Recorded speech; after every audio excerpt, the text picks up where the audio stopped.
Bienvenidos de nuevo a Detrás de la Noticia en RT. Aquí analizamos algunos de los temas noticiosos más destacados de la semana, de una perspectiva distinta a otros medios de comunicación. Comenzamos. Guerra económica entre Washington y Pekín. El presidente Obama se apura para lograr la aprobación del Acuerdo Estratégico Transpacífico de Asociación Económica, TPP por sus siglas en inglés, que aislaría el comercio con China en su propia región. El TPP pretende reunir al menos 12 países con acceso al Océano Pacífico, con excepción de China, en un acuerdo económico que podría afectar no solamente la economía mundial, sino también la libertad del Internet y la propiedad intelectual. Las Islas Malvinas en el ojo de las petroleras. Al menos 3 empresas petroleras han descubierto petróleo al norte de las Malvinas, un territorio disputado entre Argentina y el Reino Unido. Ahora el conflicto entre ambas naciones se podría incrementar basado en los grandes intereses económicos que el petróleo puede provocar. Argentina ha llevado su reclamo de soberanía sobre las Malvinas a instancias internacionales, recibiendo apoyo mundial, mientras el gobierno británico se niega a reconocer los derechos territoriales del país suramericano. El vínculo entre la gigante cibernética Google y el poder estadounidense se hace cada día más claro. La empresa Google se ha convertido en la corporación que más dinero mueve en Washington. No solamente se trata de dinero, los dueños de Google mantienen estrechas relaciones con la Casa Blanca y el Departamento de Estado. La combinación de su poderoso lobby con una especie de consultoría experta para el alto poder de Washington ha convertido a Google en una de las corporaciones más influyentes del mundo. La guerra de Washington contra China tiene múltiples facetas.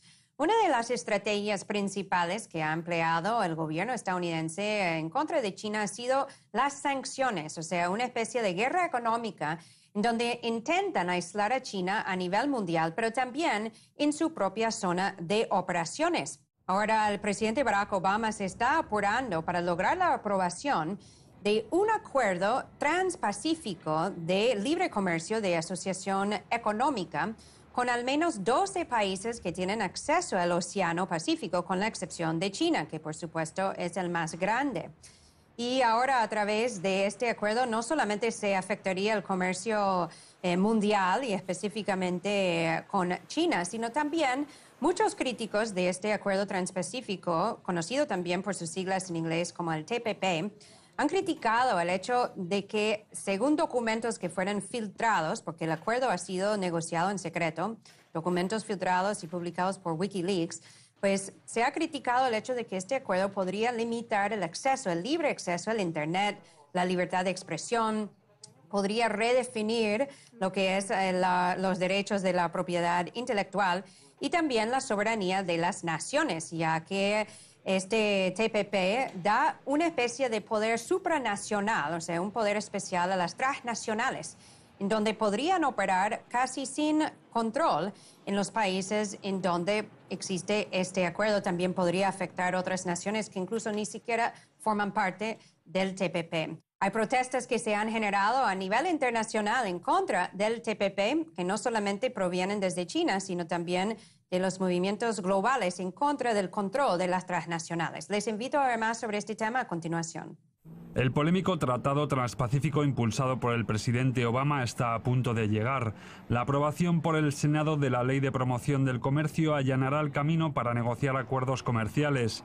Y de salir adelante la norma, estos no podrían ser enmendados por el legislativo, solo aprobados o rechazados. Este paso, considerado como una preparación para la firma del polémico Tratado de Asociación Transpacífico, preocupa a los defensores de los derechos humanos y economistas. Estos acuerdos van mucho más allá del comercio, ya que también rigen sobre la inversión y la propiedad intelectual, imponiendo cambios fundamentales a los marcos legales, judiciales y regulatorios de los países, sin que se reciban aportes o se asuman responsabilidades a través de las instituciones democráticas. Esta normativa es negociada en secreto y con participación de asesores de comercio. Estos asesores, según las filtraciones de Wikileaks, no son más que lobistas protegiendo los intereses de corporaciones estadounidenses como Chevron, Halliburton, Monsanto y Walmart. Este hecho alarma a los senadores y sindicatos, ya que beneficiará a los grandes negocios estadounidenses, pero afectará irremediablemente a los trabajadores. Si un país quiere aprobar nuevas protecciones para los trabajadores, como aumentar el salario salario mínimo, una corporación puede usar el arbitraje procorporativo para buscar compensaciones de cientos o miles de millones, porque las nuevas reglas pueden jugar a favor de las empresas. Pero esto no funciona al revés. Si un país quiere violar los derechos de trabajadores permitiendo el trabajo infantil o la esclavitud o pagando unos centavos por hora, no hay proceso pro trabajador para impugnarlo. Mientras tanto, el presidente Obama asegura lo contrario. Afirma que el TPP, Tratado de Asociación Transpacífico por sus siglas en inglés, está planteado con fuertes protecciones para el trabajador. Por otra parte, no oculta que la rivalidad con China es algo que impulsa este acuerdo, que agruparía 12 economías del Pacífico en Asia, con la excepción del gigante asiático, y en América, como Estados Unidos, Canadá, Chile, México y Perú. Si Estados Unidos no da forma a las reglas de la economía global para el beneficio de nuestros trabajadores, mientras nuestro país goza de una nueva fuerza global, entonces será China quien lo haga. El Acuerdo Transpacífico es el tratado comercial de más alto nivel de la historia. Contiene fuertes garantías para los trabajadores y el medio ambiente, que a diferencia de los tratados anteriores, son realmente aplicables. Mientras, el ambiente de secretismo en torno al acuerdo despierta protestas y preocupaciones en el mundo. En América Latina crece el rechazo a las grandes corporaciones. Así, Venezuela y Ecuador impulsan la creación del Observatorio del Sur sobre transnacionales, que permitirá a los países tener más información sobre las grandes compañías y enfrentar los litigios con ellas. Está previsto que el organismo se lance ya este verano. Era necesario buscar sinergias entre nosotros, dado que los adversarios en estos litigios, las transnacionales, cuentan con un arsenal legal infinitamente más potente que el de los estados por separado. Entre otras razones porque el propio marco jurídico internacional de protección de inversiones está hecho a la medida de estas empresas. La vía rápida de aprobación del acuerdo solicitada por Obama está ahora en la Cámara Baja del Congreso.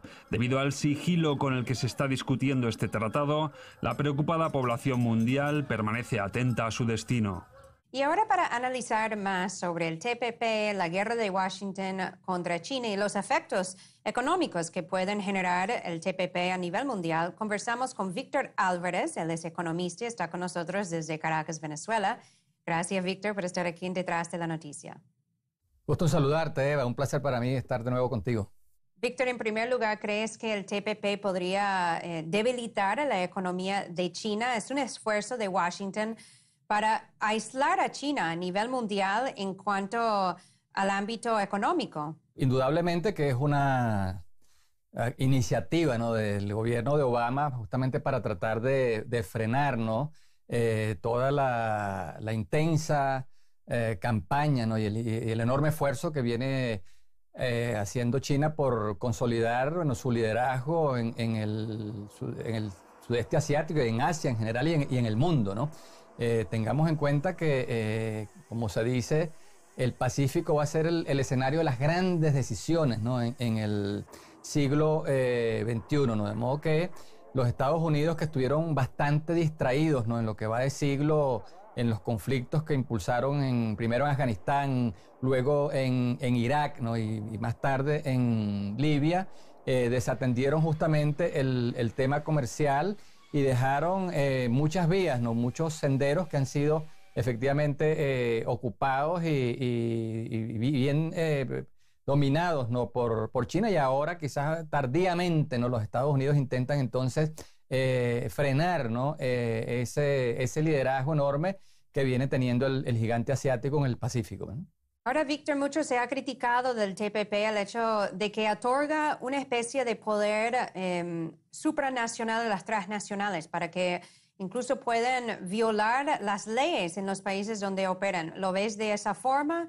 ¿En qué consiste realmente esa parte del TPP? Sí, indudablemente los tratados, ¿no?, de libre comercio, los tratados que intentan minimizar, ¿no?, la intervención de los estados, bien sea por la vía de la fijación de aranceles o por la definición de medidas para reservar las compras gubernamentales a la producción nacional o para proteger la propiedad intelectual, ¿no? Esos tratados intentan justamente reducir, ¿no?, a su mínima expresión el margen de maniobra que tienen los estados soberanos, ¿no? Los estados nacionales para proteger sus aparatos productivos a través de conjuntos de políticas, ¿no?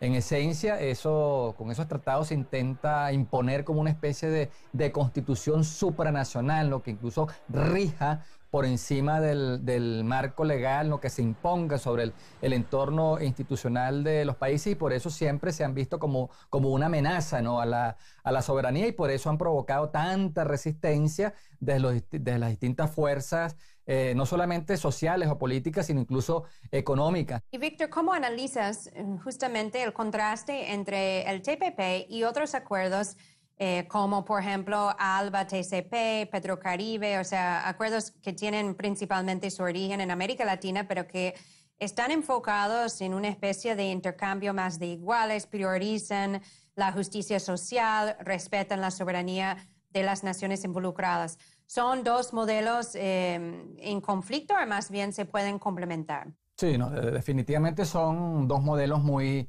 muy distintos, ¿no?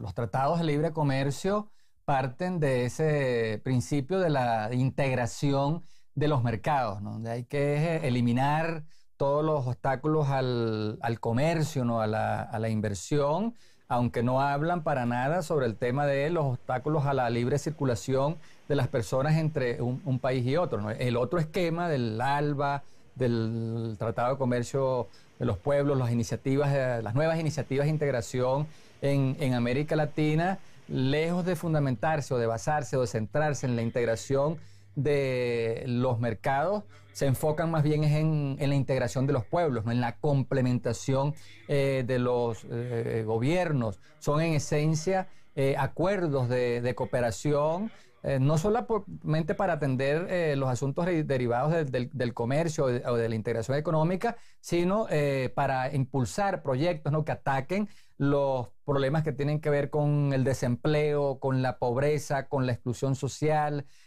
con la salud. Y ahí hay una de las principales diferencias de ambos esquemas. Bueno, tenemos que dejarlo hasta ahí, pero agradecemos mucho a la participación y los comentarios de Víctor Álvarez con nosotros hoy en Detrás de la Noticia. Gracias, Víctor.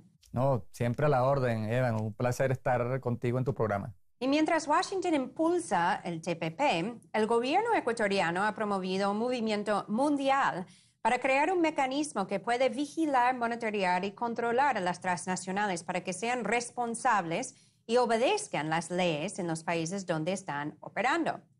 Son dos visiones distintas. Uno que busca que las transnacionales pueden operar por encima de la ley de los países en donde se encuentran y de esa manera generar las ganancias multimillonarias sin importar las consecuencias. Y otra visión que más bien prioriza los derechos de los pueblos, la justicia social y la soberanía. Petróleo y más petróleo. La batalla por las Islas Malvinas se está intensificando y el lucrativo oro negro está en el centro de todo. Argentina ha llevado su reclamo soberano a instancias internacionales para lograr la devolución de las Islas Malvinas, que fueron tomadas bajo fuerza por el gobierno británico desde hace más de 100 años. Por su parte, el gobierno británico ha rechazado esa petición de Argentina a pesar de la ubicación territorial de las Islas Malvinas y que históricamente pertenecían al territorio argentino. Pero ahora se hace más claro por qué los británicos han sido tan insistentes en mantener su control sobre las Islas Malvinas. Desde hace poco, 3 empresas petroleras descubrieron reservas del petróleo apenas en la zona norte de las Islas Malvinas y iniciaron ya operaciones de exploración en el pozo. También hace poco descubrieron en otra zona de las Malvinas reservas de petróleo y de gas. Todo eso indica que es una zona rica en recursos estratégicos y obviamente hay grandes intereses económicos. Argentina ha recibido un apoyo mundial en cuanto a su reclamo soberano sobre las Islas Malvinas, pero ahora tendrá que batallar también con las grandes empresas petroleras. Les invito a ver más sobre este tema en el siguiente reportaje. Un nuevo escollo en el conflicto diplomático entre Argentina y Reino Unido. Cuando 3 petroleras británicas afirmaron que habían descubierto petróleo en la cuenca norte de las disputadas Islas Malvinas, Buenos Aires no se demoró en manifestar que el crudo pertenece a los 40 millones de argentinos. Argentina protesta porque las empresas británicas realizan trabajos de exploración en la plataforma marítima sin contar con la autorización de la Secretaría de Energía argentina. El Reino Unido sigue incumpliendo 2 resoluciones de las Naciones Unidas, la que plantea que la resolución del conflicto es a través del diálogo entre ambos países y la que insta a los 2 gobiernos a no tomar medidas unilaterales sin el consentimiento de la otra en la zona en litigio. Sin embargo, ahora las compañías británicas pretenden ampliar sus operaciones en el pozo petrolífero. El pasado abril hicieron un primer descubrimiento de un yacimiento de hidrocarburos en ese área tras meses de perforaciones. Más tarde, Argentina lanzó una demanda legal contra algunas de las empresas, lo que Reino Unido consideró como una estrategia de intimidación. Mientras, para los argentinos, lo intimidante es que las islas fueran usurpadas hace casi 200 años. Las Malvinas son argentinas, están en territorio argentino y se terminó, tiene que dejarla. Ahora, ¿dónde está la ley internacional? Todo mentira, es la ley del más fuerte. Argentina cuenta con un amplio apoyo de los países de la región y de otras partes del mundo en su disputa por la soberanía de las Malvinas. Entre estos apoyos se cuenta el de organismos como el G77 más China, la CELAC, Mercosur y UNASUR. ¿Para qué sirve la OEA si todavía permite un descarado colonialismo al frente de nuestras costas, como es el caso de las Islas Malvinas, islas argentinas y latinoamericanas? Por lo que respecta al Reino Unido, este considera las Falklands, como denomina a estas islas, como parte de su territorio de ultramar.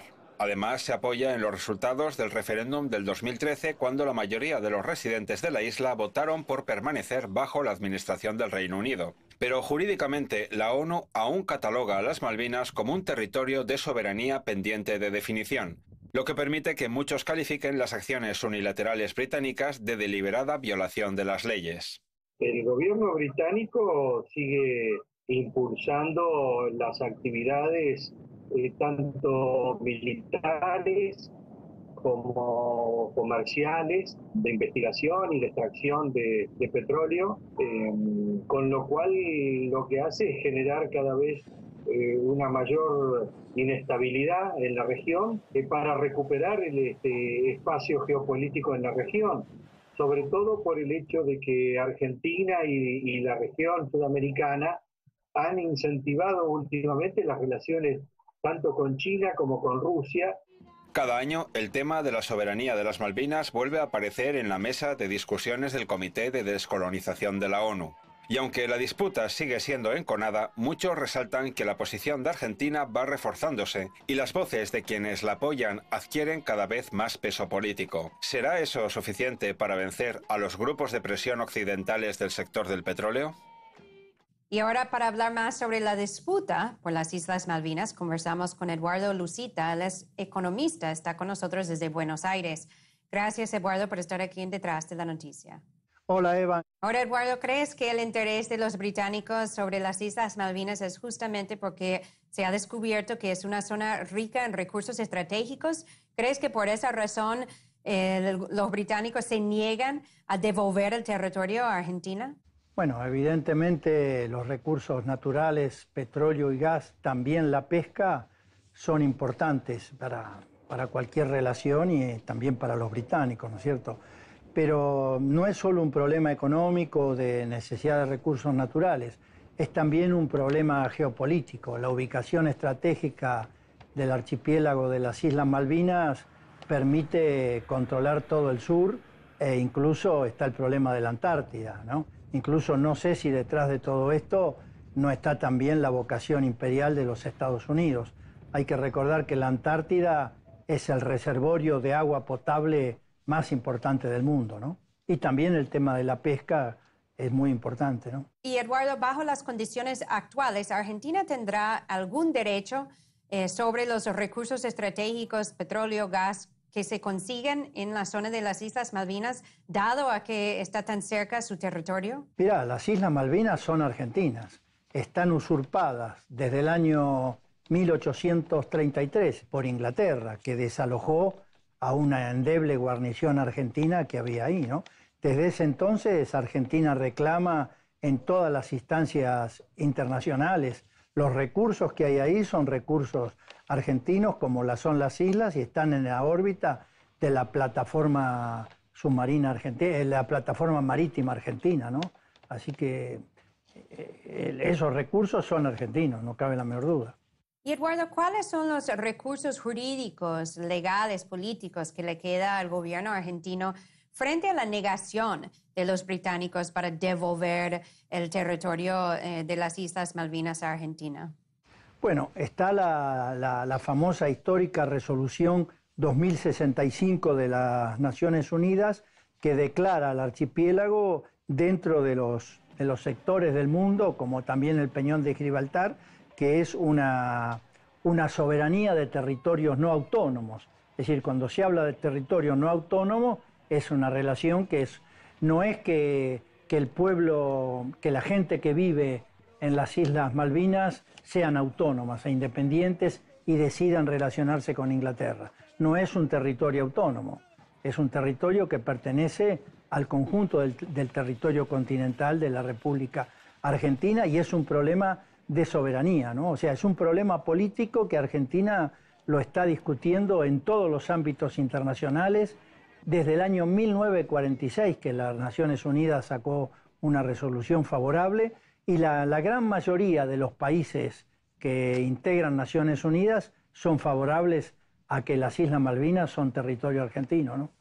Bueno, vamos a estar muy atentos frente al desarrollo de esta situación entre Argentina y el gobierno británico por el control de las Islas Malvinas, y agradecemos mucho la participación, el análisis, los comentarios de Eduardo Lucita con nosotros hoy en Detrás de la Noticia. Gracias a ustedes. Y donde sea que se generan conflictos entre países, siempre está la presencia de grandes recursos estratégicos. Y ahora la lucha de Argentina de recuperar su soberanía sobre las Islas Malvinas se está convirtiendo en una batalla para una zona rica en petróleo y otros recursos estratégicos, en donde ya grandes multinacionales petroleras tienen puestos sus garras listas para explotar esa zona.